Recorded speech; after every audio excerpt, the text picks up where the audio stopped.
Поручик Маев. Неизбежные на море случайности.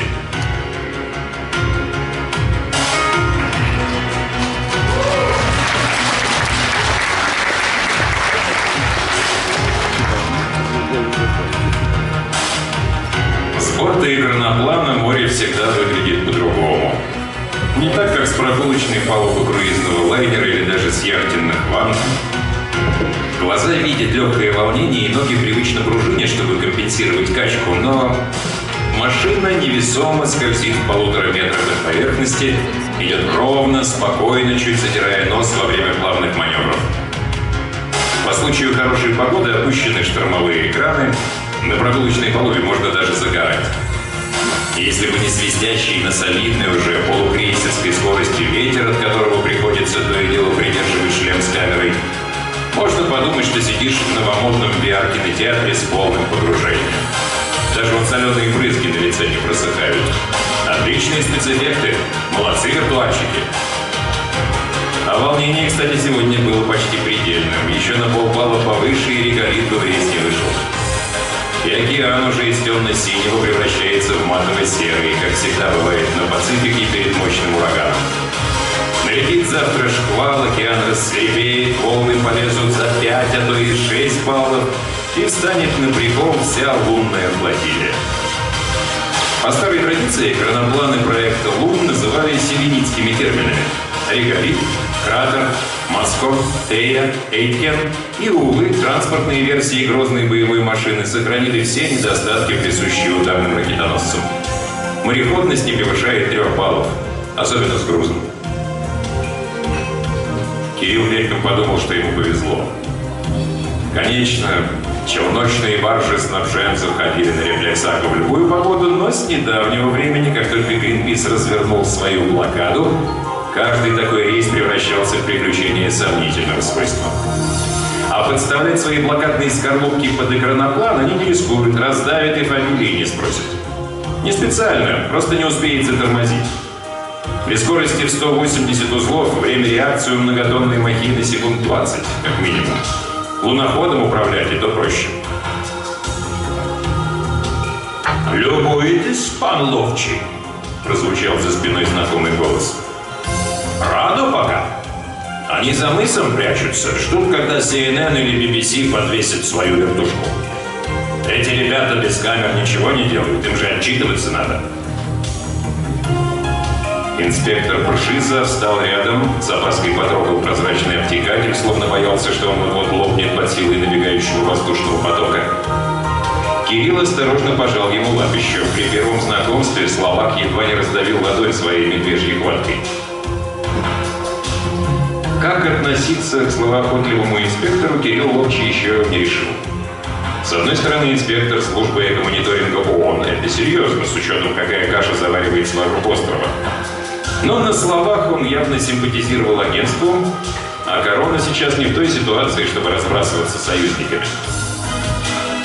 Плавучий космодром «Рефлекс Аква» готовится к серии ракетных пусков. Первый частный в России, между прочим. Конечно, без государственного участия не обошлось, но формально корпорацией руководит совет директоров, а не Роскосмос. И вот когда, согласно заключенным контрактам, ракетоносители собственной разработки «Короны» готовятся вывести на орбиту 1,5 десятка спутников от разных заказчиков, поднимается страшный шум. О, конечно, первые запуски никого особо не волновали. Но балуются там что-то русские олигархи, ради бога, живо бесятся. Пусть жгут нефтяную прибыль в сапог любимых игрушек. Все равно у Galaxy X килограмм полезного груза дешевле получается. Состязаться с НАСА, ECA, CNSA, Роскосмосом по объемам частники не тянут. А вот перетащить на себя весь рынок коммерческих мини-спутников галакты вполне в состоянии. И вдруг, как гром среди ясного неба, Корона, купившая законсервированный морской старт, модернизировала платформу, отбуксировала ее в прибрежную зону Республики Кирибати и произвела один за другим 5 успешных тестовых пусков. Смотрите, вот он! Двигатели сменили тон сиплого рычания на низкий, почти инфразвуковой гул, выходя на максимальную мощность. Реголит выскочил на траверс мыса, прикрывающего внутреннюю лагуну. Где-то там остались рабочие поселки с оригинальными названиями Лондон и Париж, сборочные цеха Короны и огромные цистерны дизельного топлива, из-за которых и разгорелся весь сырпорт. Именно в этот момент Кирилл разглядел на сверкающей в закатной солнце поверхности океана разноцветную букашку. На таком расстоянии она все равно казалась бы черной, но яркие лучи высветили раскрашенные борта гринписовского Дова. Это был не тот старый Defender of Wild Animals, подобранный намеренным, по слухам, тараном японских китобоев. На выплаченную компенсацию зоозащитники купили очередной списанный траулер, подлатали и раскрасили в радужные цвета, как того требовала традиция. Пепел Rainbow Warrior, так кстати подорванному французской разведкой в далеком 1985-м, служил Гринпису хорошим пиаром вот уже 4-е десятилетие. Вот, значит, как. Вместо собранных со всего света яхт с добровольцами, зеленые решили сразу выкинуть главный козырь. Траулер явно шел наперерез, и Кирилл с опаской разглядывал через объектив усиленный таранный форштевень. По изначальной легенде судно тоже собиралось гонять китобоев в антарктических водах, и при ремонте ему укрепили нос и добавили ледовый пояс. Если такая дура воткнется в облегченную обшивку реголита, он собирается идти на таран? Бжиза рассмеялся. Зачем? Телекамер пока нету. Перед кем спектакль разыгрывать? Наверняка с порта сейчас спешно звонят в пресс-центр, но вертолет уже явно не успеет. Не ожидали они, что капитан Серов рискнет выйти в таких условиях. Подвел их прогноз. Теперь они уже не достанут на своей посудине разогнавшийся реголит. Хотел бы я знать, что он везет, кроме нашей группы, а? Ловчий знал. Экраноплан вышел в тестовом режиме с грузом оборудования и запчастей. Раньше УНИ возили на рефлексаква лишь рабочую смену, да кое-какую побочную повседневку.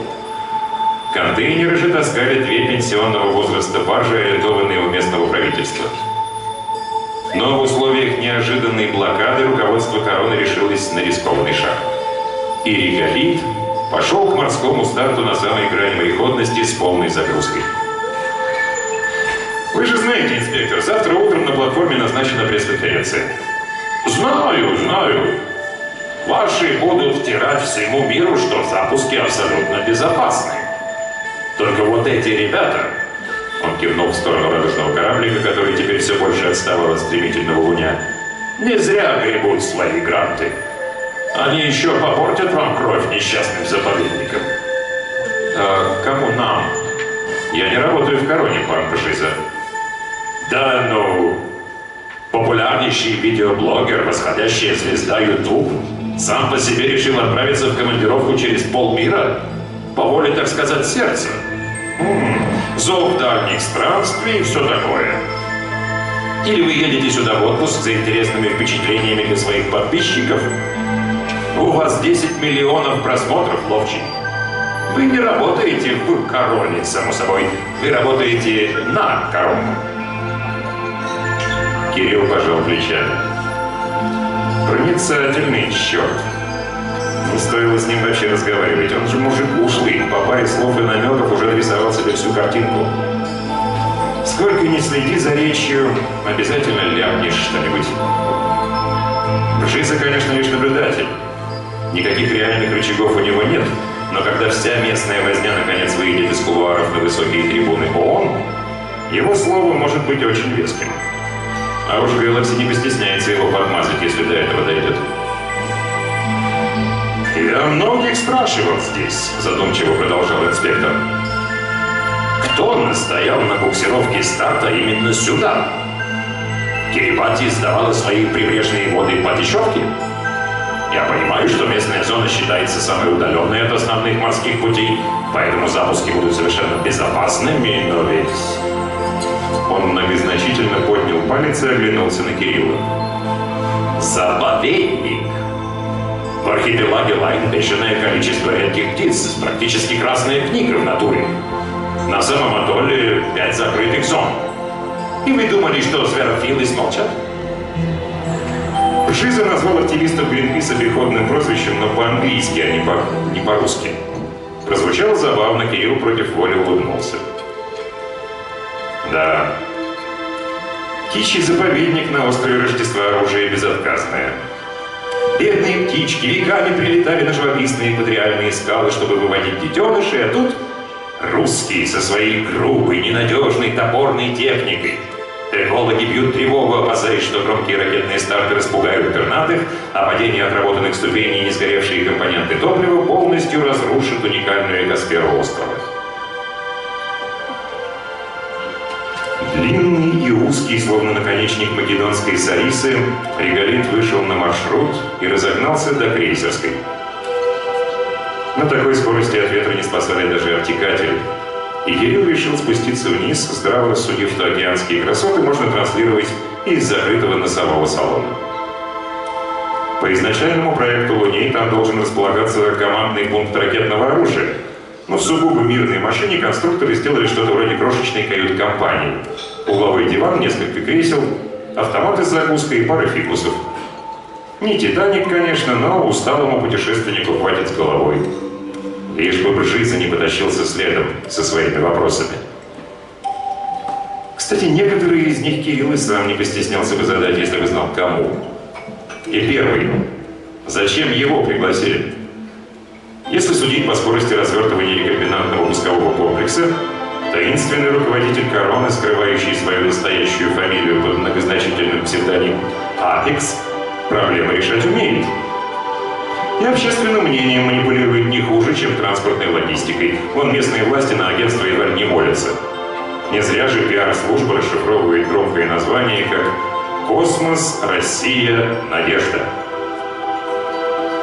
Может, для этого Кирилла и позвали? Да еще раз решили притащить новомодный гаджет для видеоблога в реальном времени, чтобы все его подписчики посмотрели на рефлекс Аква буквально собственными глазами и убедились, только вот в чем? На технические этажи, уж тем более на стартовый стол, его не пустят, а внутренние интерьеры комплекса ничего никому не скажут. Вымыть и покрасить стены – это совсем не то же самое, что бережно провести десяток пусков рядом с заповедной красотой. А деньги Galaxy работают во всю мощь. В благосфере и в прессе стоит такой вой, что можно подумать, будто русские, направленные радиоактивной струей, намеренно выжигают беззащитных птичек. Космическое агентство «Корона» для галактов прямой конкурент по коммерческим запускам. Если первые плановые старты пройдут столь же удачно, как и тестовые, то российская компания имеет все шансы отобрать у них львиную часть заказов. И Galaxy, разумеется, спит и видит, как бы помешать прогрессу соперника и дискредитировать Корону в глазах мирового сообщества. Вот и довод 2. Совершенно не случайно приперся аж с Гавайев со своей распиаренной блокадой. С той стороны тоже умеют рулить информационными потоками.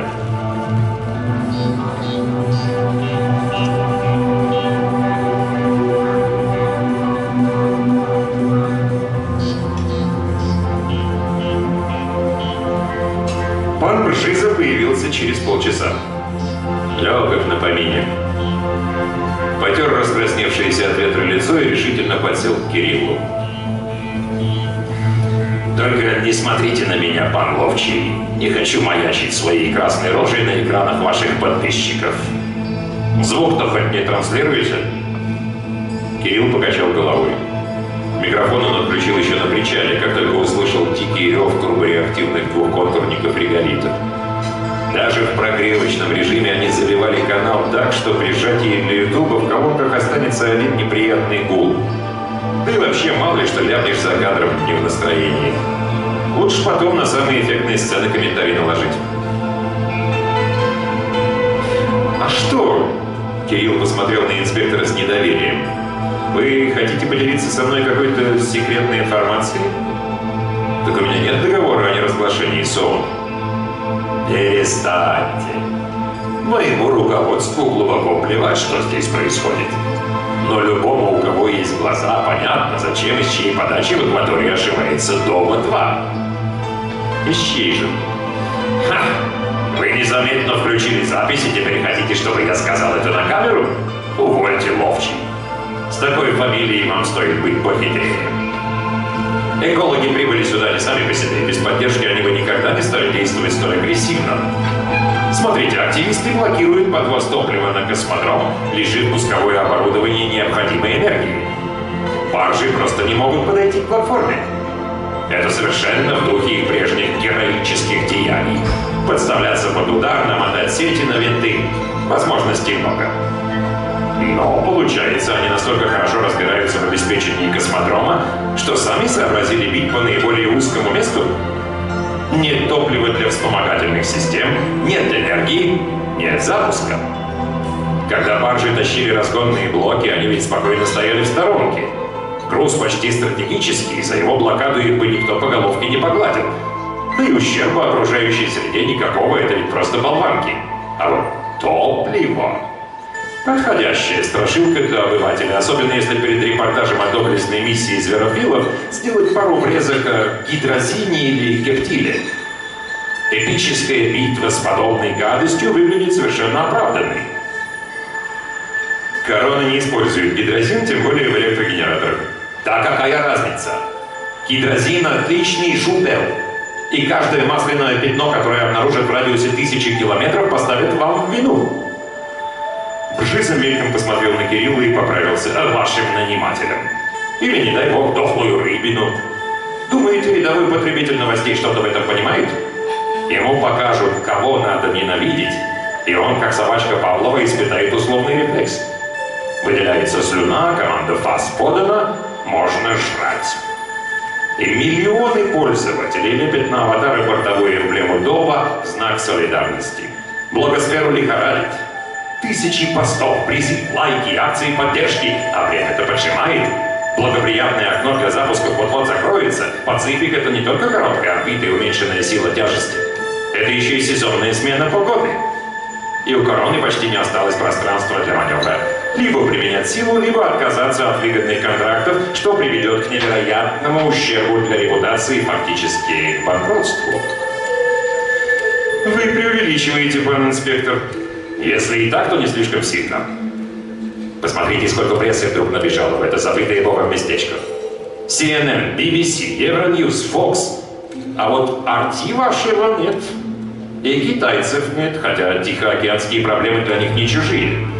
Какие-то стрингеры, блогеры... Нет, я не про вас, пан Ловчий, про других. Как вы думаете, зачем здесь столько репортеров? Никто не знает, что может произойти, но все почему-то готовы к сенсации. Навал, таран, захват. Помните древнюю формулу «неизбежные на море случайности»? Так вот, самая лучшая случайность всегда подготовлена заранее. Вслух не скажу кем. Сами догадаетесь, не маленький. А что тут говорить?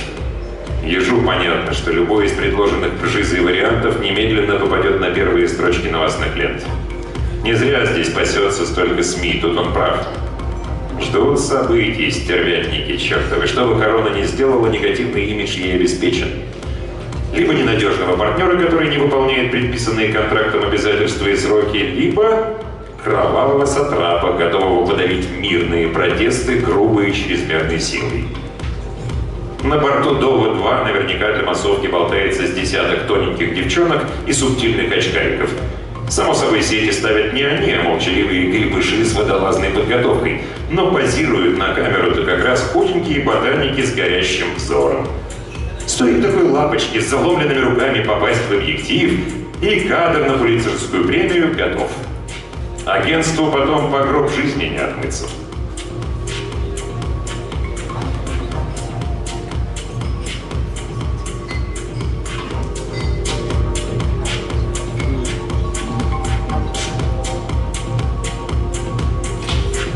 Когда на горизонте появилась черная клякса, Бжиза извинился и ушел собираться. А Кириллу пришлось стойко держать захватом экшн-камеры стремительное приближение комплекса. Рефлекс Аква вырастал в размерах. Сначала темный, но с каждой сотней метров он светлел, пока не стал ярко-белым, как искусственный снег под новогодней елкой.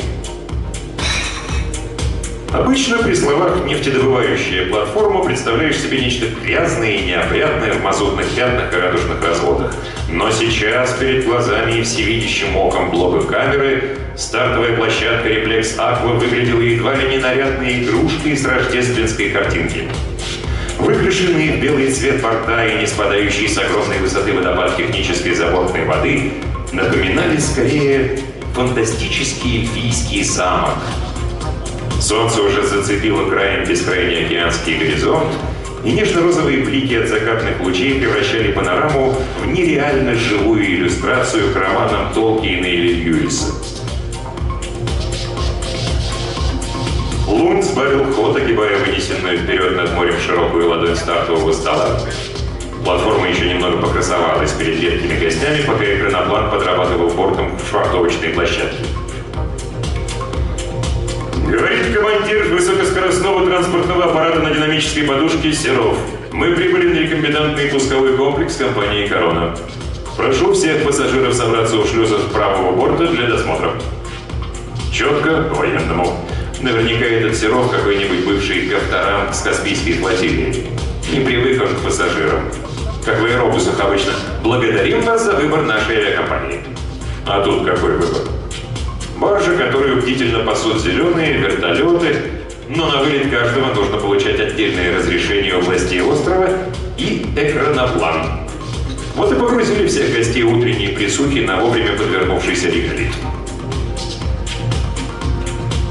В гулком и пустом приемном ангаре сгрудившиеся стадо пассажиров бойко сортировали две изящные девушки в фирменных комбинезонах «Короны» с привычным уже логотипом. Кирилл и сам не заметил, как бушующее пламя скрытого затмением светила сопровождало его практически всю поездку. От выданной папки с материалами до огромной эмблемы на рубке реголита и совсем уж титанической на борту «Рефлекс Аква». Идите сюда, пожалуйста. Мистер Кагасима, с вами хотят поговорить. Добрый вечер, мистер Бжиза. Рады видеть вас на борту. Ловчий не успел разглядеть, куда забрали инспектора, как подошла его очередь. Добрый вечер, господин Ловчий. Предъявите, пожалуйста, ваш биометрический чип. Кирилл с недоумением протянул карточку. В последний раз полный скан документов с него спрашивали при досмотре в Каирском аэропорту. Но девица так ловко управилась с контролем, что он даже не успел толком возмутиться. Ну и формы у нее были, что надо, поэтому приходилось все время держать изящную фигурку под прицелом камеры. Судя по всему, она прекрасно об этом знала, поэтому немного порозовела, то ли от смущения, то ли от удовольствия. Прошу прощения за проверку, но вы должны нас понять. В сложившихся обстоятельствах приходится быть подозрительным, как настоящий параноик. Она улыбнулась так мило и непосредственно, что Кирилл почувствовал, как поднимается у него настроение и количество постоянных подписчиков. Сюда, пожалуйста. Через правый проход и вниз, вдоль красной линии. Комната номер 11. У нас, конечно, не отель, но надеемся, что условия размещения вас удовлетворят. В путешествиях же всегда бывает немного по-походному, правда? Кирилл изобразил неловкий поклон, чем привел красавицу в еще большее смущение.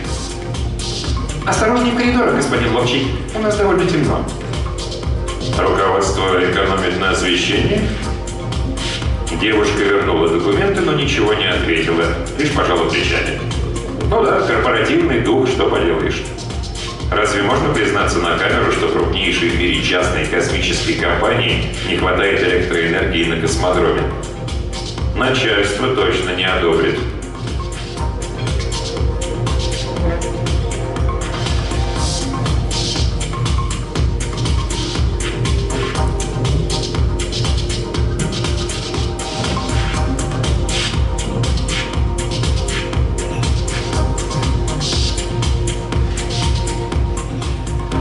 Комната оказалась настолько спартанской, что Кирилл даже поначалу подумал, не ошибся ли он дверью.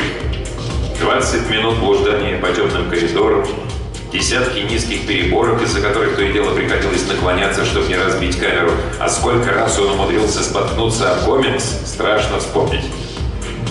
Но красная линия вывела его в небольшой аппендикс с десятком одинаковых дверей с задрайками. Маленькая и узкая, комната больше напоминала ночлежный бокс в японских капсульных отелях. У дальней стены функциональный стол-кресло, розетка, Кирилл сразу проверил, ток есть, и плафон светильника. Кровать вделана в стену, а поверх хрустящего белья натянуты ремни-фиксаторы на случай качки. И все. Как будто студенческий хостел для любителей посмотреть мир за копейки. Кирилл выглянул в коридор. Нет, номер вроде правильный. 11 на черном фоне неизменного логотипа короны. У противоположной двери возился Бржиза, кивнул, но против обыкновения ничего не сказал. Даже удивительно. Буклет в изголовье кровати ничего не объяснил. «Приветствуем вас на борту» и прочее бла-бла-бла. Вложенный листочек расписания обещал начало присухи в полдень по местному и еще несколько интересных сюрпризов. Он расположился за столом, подключил планшет и стал набрасывать комментарии к самым популярным сегодняшним роликам.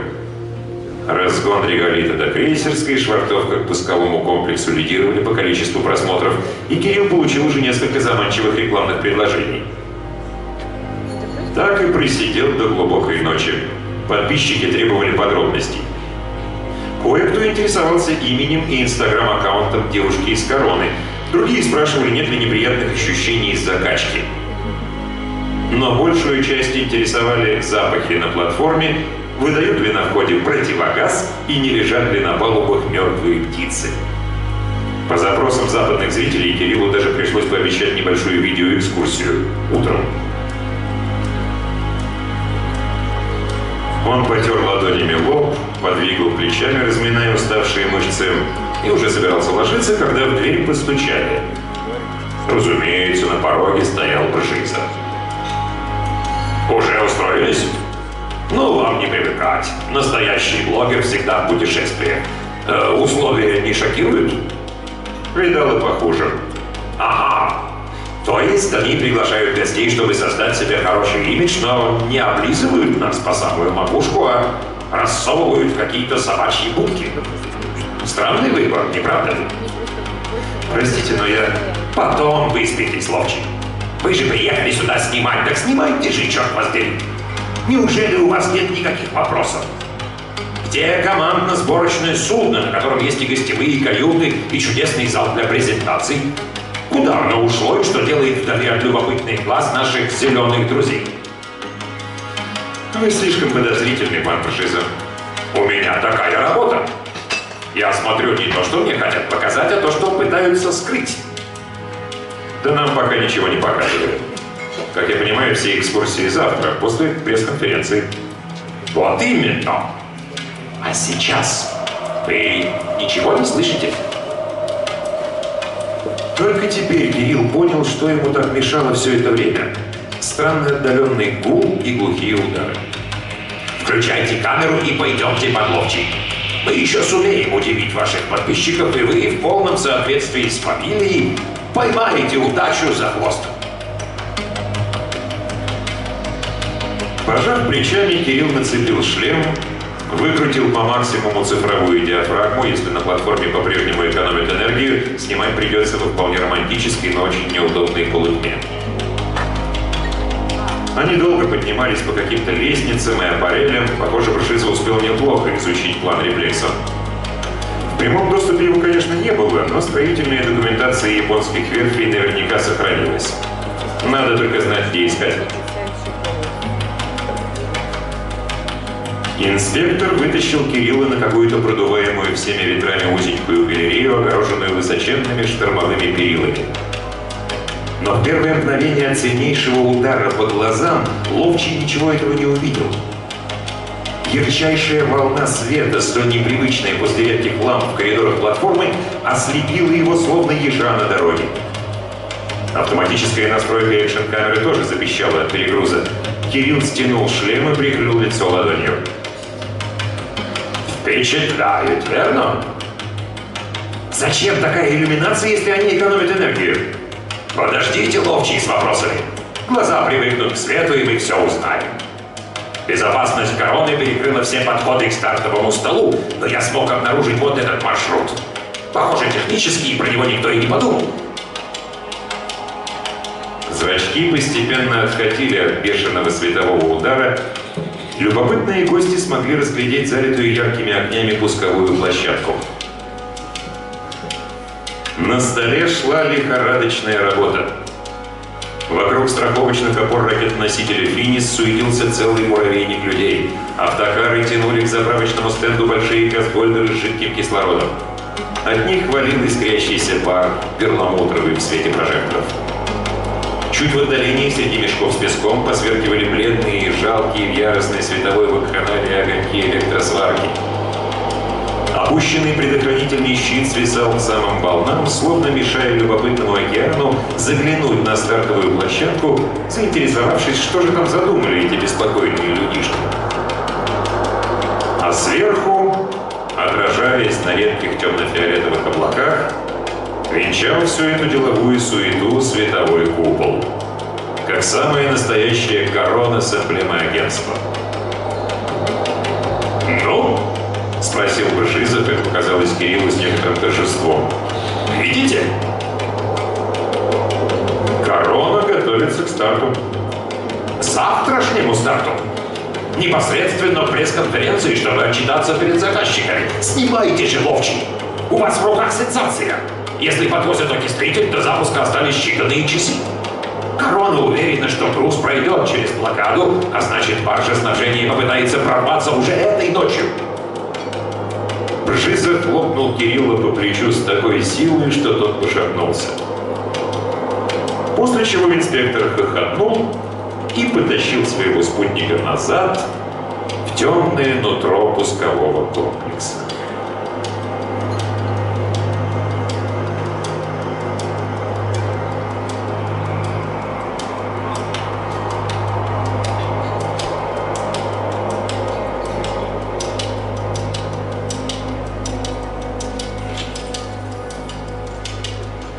Несмотря на бурную ночь, сон не шел. Ему всегда не спалось на новом месте.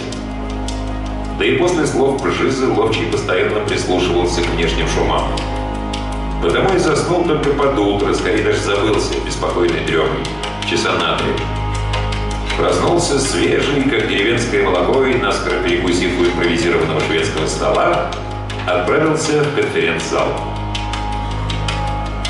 Кирилл надеялся, что будет одним из первых, и немало удивился, когда увидел забитую до отказа комнату. Она была слишком тесной для собравшейся толпы, слишком маленькой, как и все на рефлексе. А толпа бурлила, переговаривалась, то и дело заглядывая в коммуникаторы и планшеты. Похоже, пока они с инспектором прыгали по железным лабиринтам комплекса, во внешнем мире случилось что-то экстраординарное.